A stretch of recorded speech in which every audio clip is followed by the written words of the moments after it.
조용한 아침의 나라 조선.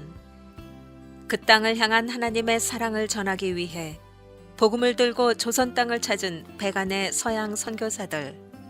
아직은 쇄국 정책과 신분 제도로 인하여 종교의 자유가 없던 조선 땅에 교육과 의료를 통한 복음 사역으로 조선 땅의 아픔과 미래의 희망을 전해주던 그들. 나라를 잃은 조선 백성을 위해 목숨을 걸고 일제에 저항하며 3.1운동의 배후 혹은 조력자였던 그들. 목숨을 위해 신사참배를 강행하던 조선 땅에 진리를 위해 신사참배를 거부했던 그들. 조선 땅에 복음을 전하기 위해 자신의 목숨을 돌보지 않고 땅 끝까지, 그리고 한 생명이라도, 그리고 모두가 버린 나병 환자까지 끌어안은 그들. 아버지를 이어 4대가 한국 땅을 섬기던 그들. 약혼자의 죽음을 이어 조선 땅에서 버려진 고아와 과부를 돌보던 그들. 간호사를 양성하며 조선 땅의 보건 증진을 해온 그들. 한국의 생명을 전한 위대한 선교사 50인의 이야기를 만나보십니다. 만일 나에게 줄 수 있는 1000개의 생명이 있다면 그 모두를 한국에 바치겠습니다. 나는 웨스트민스터 성당보다 한국 땅에 묻히기를 원하노라. 오늘은 쿠퍼, 거포계 선교사를 소개해드립니다. 셀리 쿠퍼는 미국 조지아주 더글라스빌에서 침례교인 아버지 토마스 쿠퍼와 감리교인 어머니 사이에서 태어났다. 1903년 6월 조지아주에 있는 웨슬리안 대학을 졸업하고 교사로 가르치다 국내외 선교사들을 많이 배출한 스카렛 신학교에 입학했다.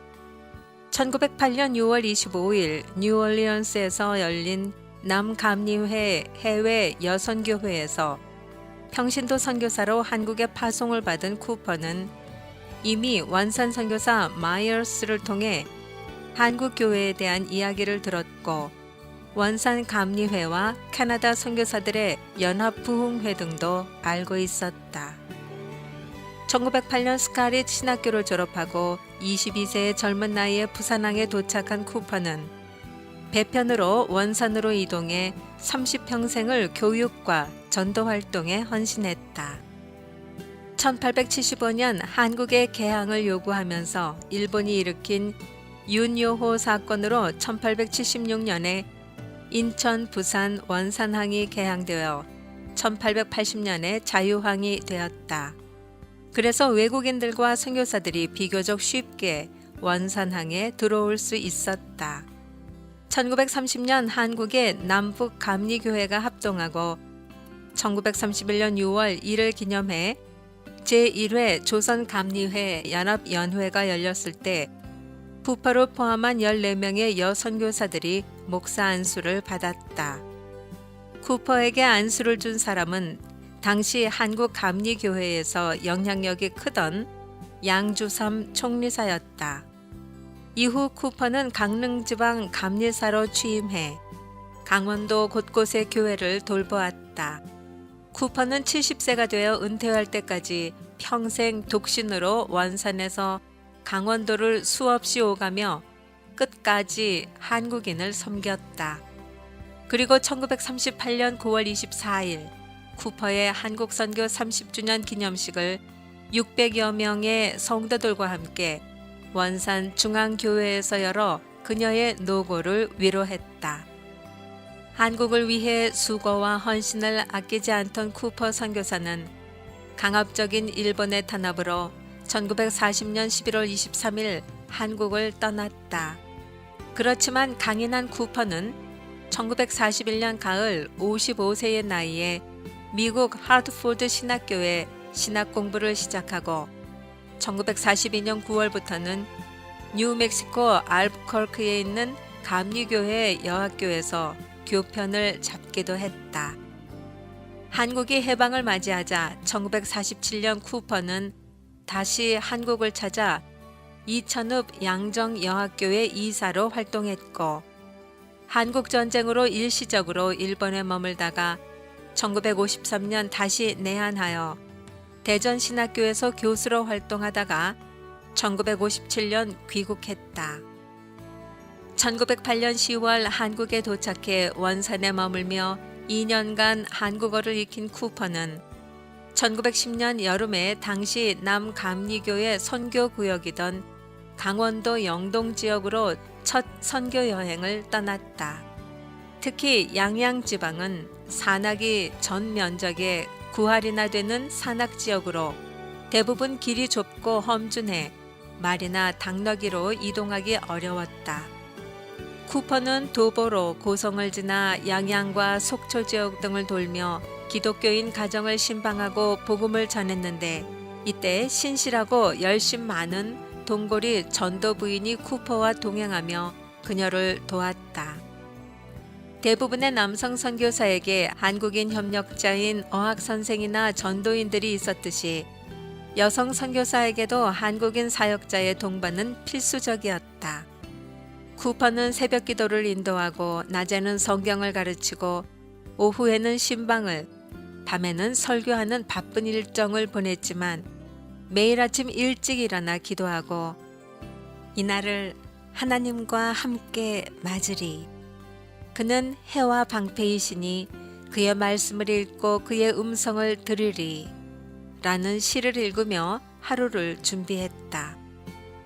쿠퍼는 원산에서 교육 사업을 담당하면서도 학기가 없을 때에는 강원도 지역을 순회하며 전도 활동을 벌였는데 예기치 못한 어려움이 많았다. 한 번은 고성군 석살이 삽재라는 곳에 들려 어떤 믿는 과부의 집에서 전도하고 있었는데 평소 기독교에 적대적이던 과부의 시아버지가 낫을 들고 쿠퍼를 위협하는 일이 벌어졌다. 다행히 쿠퍼는 부엌 뒤편으로 도망쳐 위험한 순간을 피할 수 있었다. 쿠퍼는 연약한 여성의 몸으로 강원도의 산골을 오르내리며 교회를 돌보다가 폐렴에 걸려 사경을 헤매기도 했고 1921년에는 춘천의 여선교 대회에 참석했다가 콜레라에 걸려 죽음의 문턱에 다다른 적도 있었다. 이처럼 어려운 순간에도 쿠퍼는 순회 전도를 멈추지 않았고 그 결과 1910년 강릉의 주문진 교회와 양양의 현남교회가 설립되었고 이후에 쿠퍼의 전도를 받은 이영학이 속초 감리교회를 세우는 등 그녀의 영향으로 여러 교회가 강원도에 세워졌다. 쿠퍼는 시골에 사는 여인들의 간절한 요구에 그들을 찾아 직접 여성을 위한 성경반을 열기도 했다. 매년 3개월씩 5년 동안의 교과 과정을 수료하면 증서를 수여했는데 이 과정을 마친 이들이 각 교회에서 성경반을 책임지도록 했다.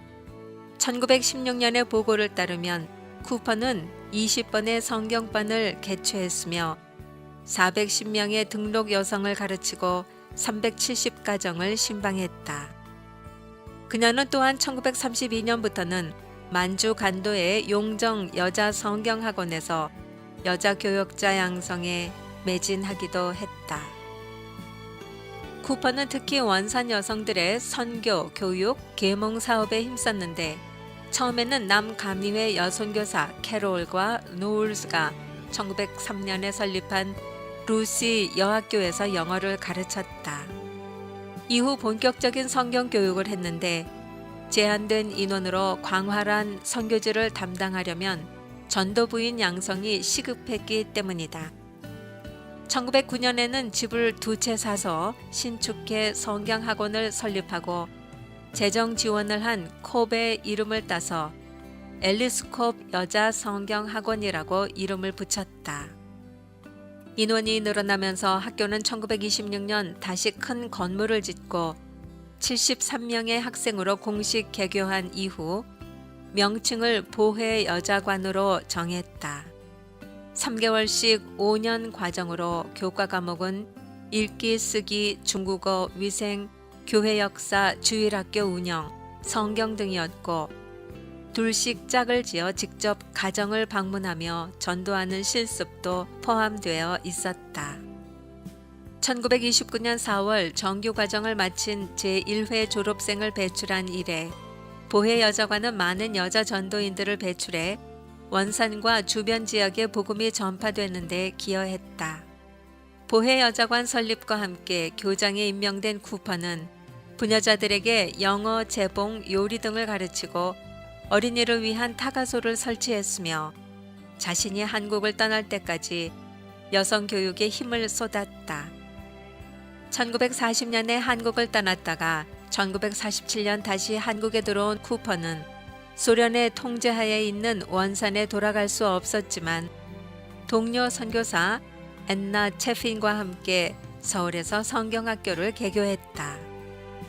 한편 쿠퍼는 공산군을 피해 남으로 온 사람들을 모아 여성들로 구국 기도단을 만들었다.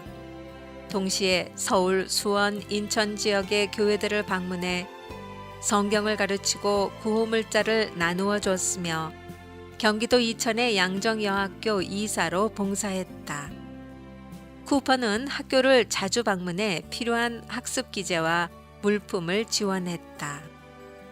1950년 6월 25일 쿠퍼의 65번째 생일에 한국전쟁이 발발하자 인천항에서 비료를 하적하는 선박을 타고 급히 일본으로 대피했다.